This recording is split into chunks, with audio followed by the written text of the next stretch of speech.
andaikan Raka Buming tidak anak Presiden Joko Widodo, dan andaikan Ketua MK tidak adik ipar Presiden Joko Widodo, mungkin persoalannya akan lain ketika Raka Buming Raka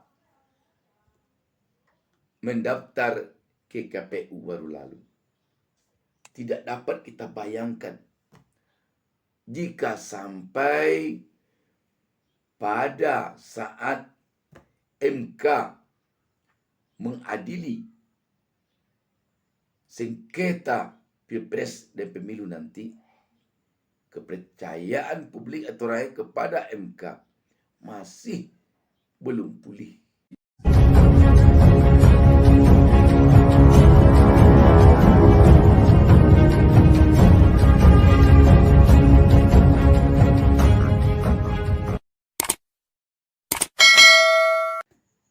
Assalamualaikum warahmatullahi wabarakatuh. Alhamdulillah, kembali kita dapat berjumpa. Saya kembali mendoakan kepada Allah Subhanahu wa taala, Tuhan Yang Maha Esa. Semoga seluruh pemirsa atau kita semuanya selalu mendapatkan keberkahan hidup dari Allah Subhanahu wa taala, Tuhan Yang Maha Esa. Sahabat BN,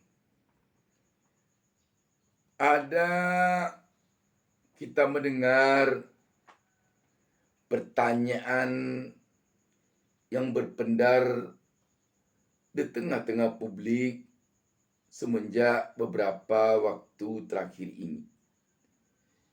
Kira-kira pertanyaan itu bunyinya, mungkinkah Gibran Raka Buming Raka, putra Presiden Joko Widodo, yang sekarang telah mendaftar ke KPU sebagai cawapres pasangan dari Prabowo Subianto, batal? Ini pertanyaannya.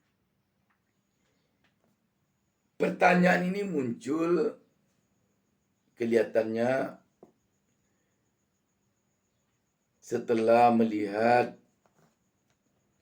kerja dari Mahkamah Kehormatan, Mahkamah Konstitusi, MK yang dipimpin oleh ketuanya Jimli Asyidiki.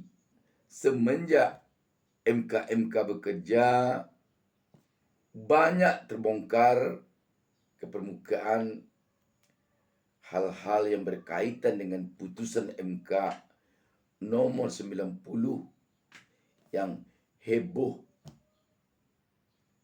baru lalu. Untuk membahas lebih jauh, kita coba membaca sebuah berita tentang hal ini. Kompas.com menurunkan berita di bawah judul Sidang MK, terungkap gugatan Almas Syakib Biru soal usia capres-cawapres tak ditandatangani. Berita ini tanggal 2 November 2023. Jakarta, Kompas.com. Fakta baru terungkap dalam sidang Majelis Kehormatan Mahkamah Konstitusi MK berkaitan dengan putusan MK nomor 90 garing PUU strip 21 Romawi strip 2023 yang dianggap memuat konflik kepentingan. Dalam sidang pemeriksaan salah satu pelapor Perhimpunan Bantuan Hukum Indonesia PBHI, terungkap bahwa dokumen perbaikan permohonan yang dilayangkan pemohon bernama Almas Syakib Biru tersebut tak ditandatangani kuasa hukum maupun Almas sendiri. Dokumen itu didapatkan PBHI langsung dari situs resmi MK dan dipaparkan di dalam persidangan. Kami berharap ini juga diperiksa. Kami khawatir apabila dokumen ini tidak pernah ditandatangani sama sekali, maka seharusnya dianggap tidak pernah ada perbaikan permohonan atau bahkan batal permohonannya. Ungkap Ketua PBHI Julius Ibrani yang terhubung secara daring pada Kamis 2/11/2023.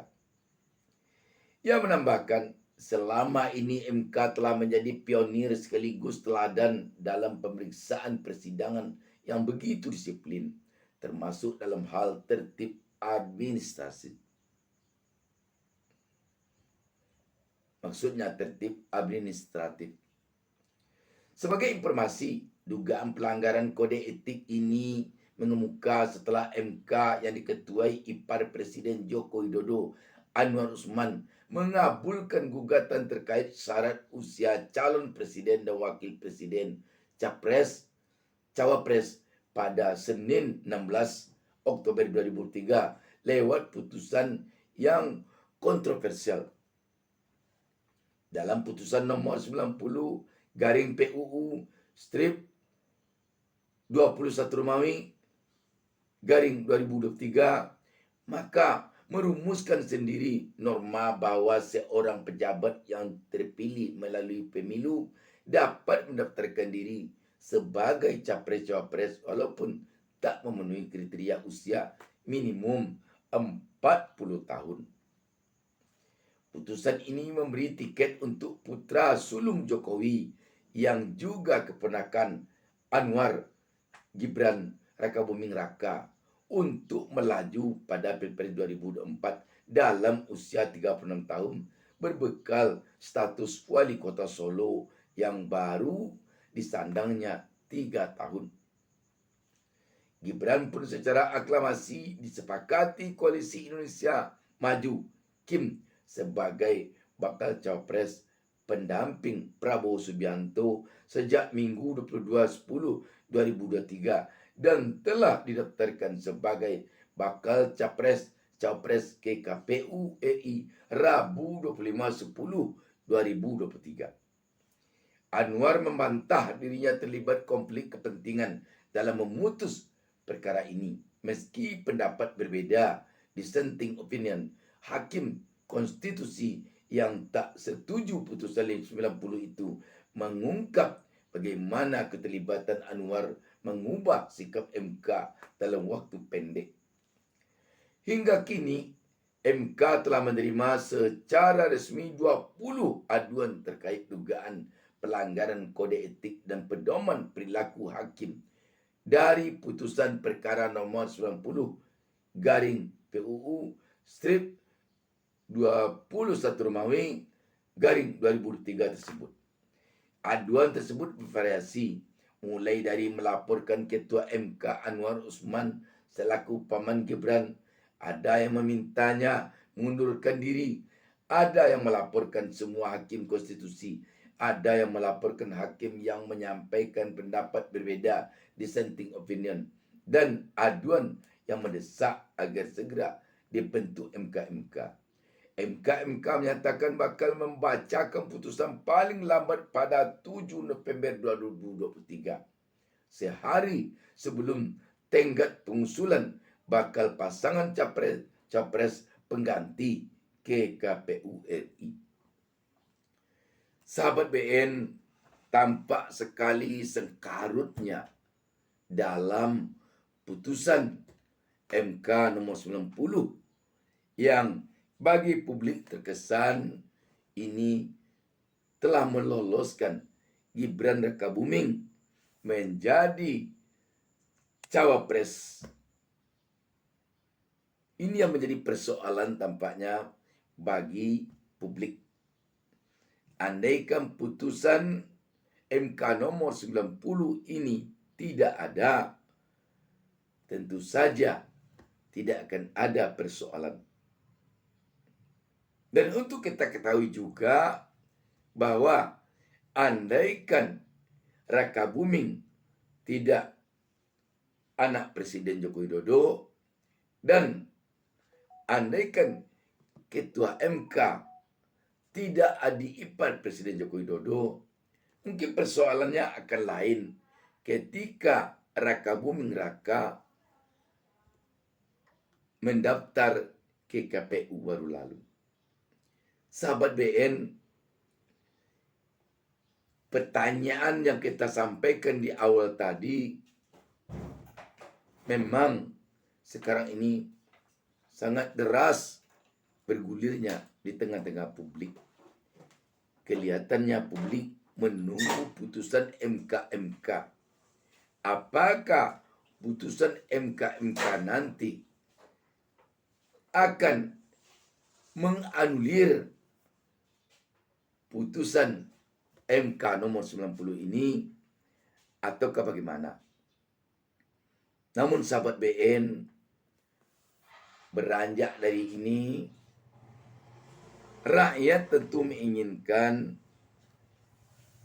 perjalanan pemerintahan di Republik ini sudah seharusnya terlepas dari KKN.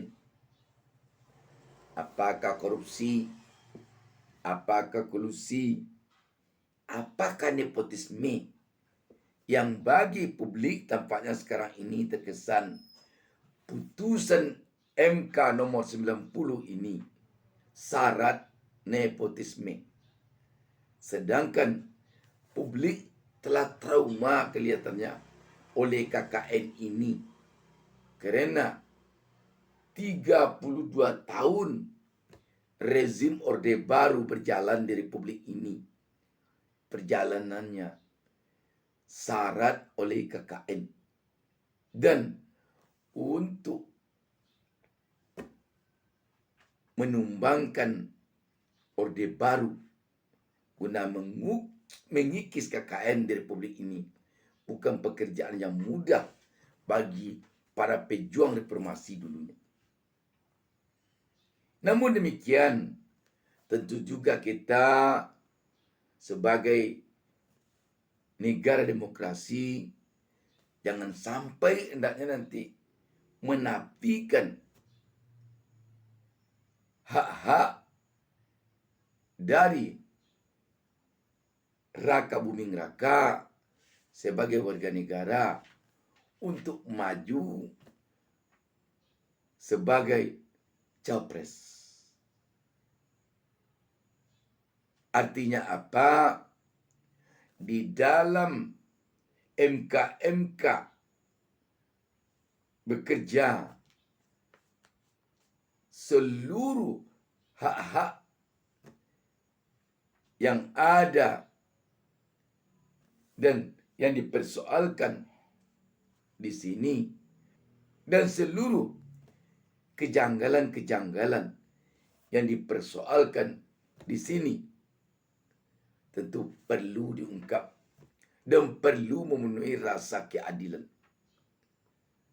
Jangan sampai perjuangan untuk mengungkap keadilan membuat ada rasa keadilan yang terhimpit atau yang terhilangkan.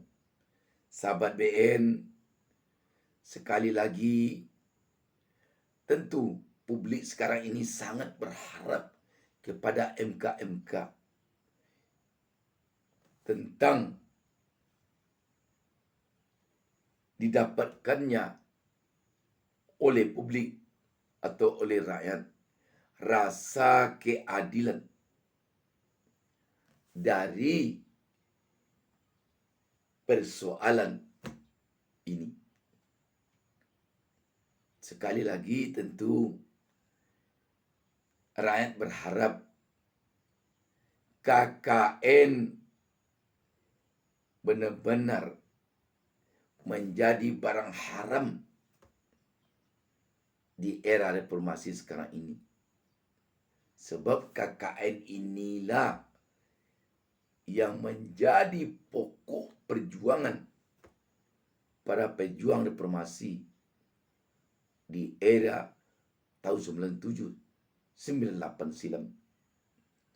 Kalau KKN itu pula yang sekarang kembali membumi di negeri ini, tentu akan membuat rakyat kecewa jadinya. Sahabat BN, tentu rakyat menunggu putusan MK, menunggu hasil kerja MK.